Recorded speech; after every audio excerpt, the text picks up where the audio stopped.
Welcome to Immerse Beginnings reading for Week 11, Day 53. The Lord gave these instructions to Moses. Command the people of Israel to remove from the camp anyone who has a skin disease or a discharge, or who has become ceremonially unclean by touching a dead person. This command applies to men and women alike. Remove them so they will not defile the camp in which I live among them. So the Israelites did as the Lord had commanded Moses, and removed such people from the camp. Then the Lord said to Moses, "Give the following instructions to the people of Israel.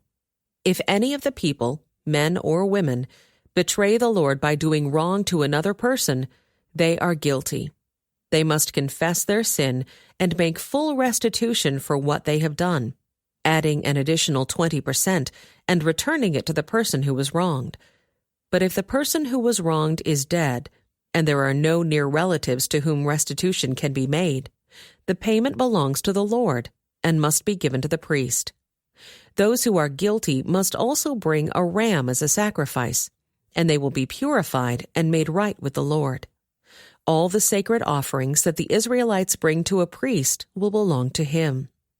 Each priest may keep all the sacred donations that he receives." And the Lord said to Moses, "Give the following instructions to the people of Israel. Suppose a man's wife goes astray, and she is unfaithful to her husband and has sex with another man, but neither her husband nor anyone else knows about it. She has defiled herself, even though there was no witness and she was not caught in the act. If her husband becomes jealous and is suspicious of his wife and needs to know whether or not she has defiled herself, the husband must bring his wife to the priest. He must also bring an offering of 2 quarts of barley flour to be presented on her behalf. Do not mix it with olive oil or frankincense, for it is a jealousy offering, an offering to prove whether or not she is guilty. The priest will then present her to stand trial before the Lord. He must take some holy water in a clay jar and pour into it dust he has taken from the tabernacle floor. When the priest has presented the woman before the Lord, he must unbind her hair and place in her hands the offering of proof, the jealousy offering, to determine whether her husband's suspicions are justified. The priest will stand before her, holding the jar of bitter water that brings a curse to those who are guilty.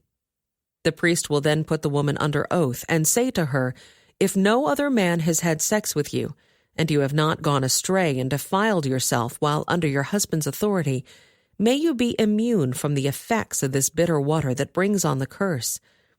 But if you have gone astray by being unfaithful to your husband, and have defiled yourself by having sex with another man, at this point the priest must put the woman under oath by saying, 'May the people know that the Lord's curse is upon you when he makes you infertile, causing your womb to shrivel and your abdomen to swell.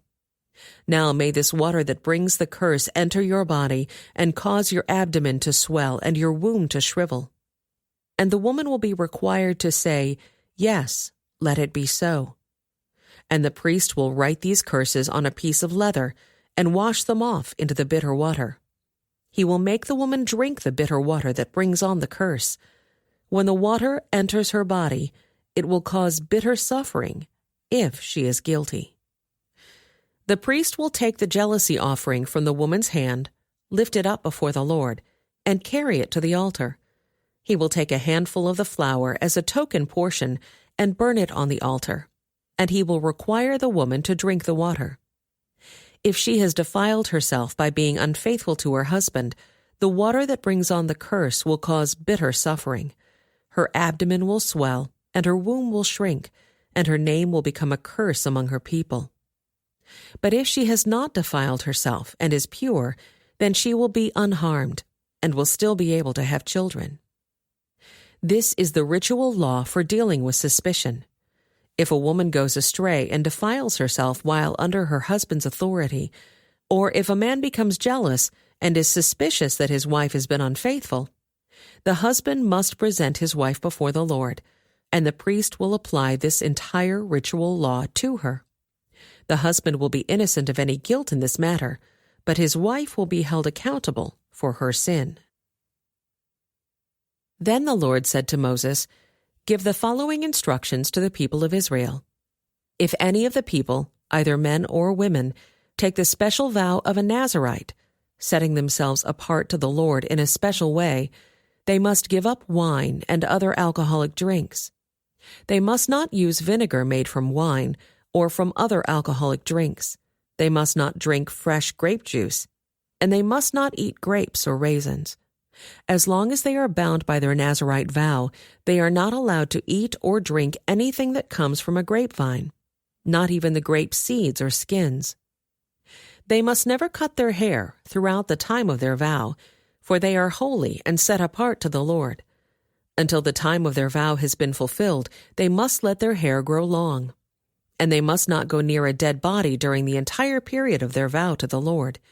Even if the dead person is their own father, mother, brother, or sister, they must not defile themselves, for the hair on their head is the symbol of their separation to God.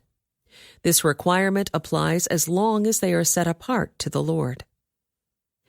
If someone falls dead beside them, the hair they have dedicated will be defiled.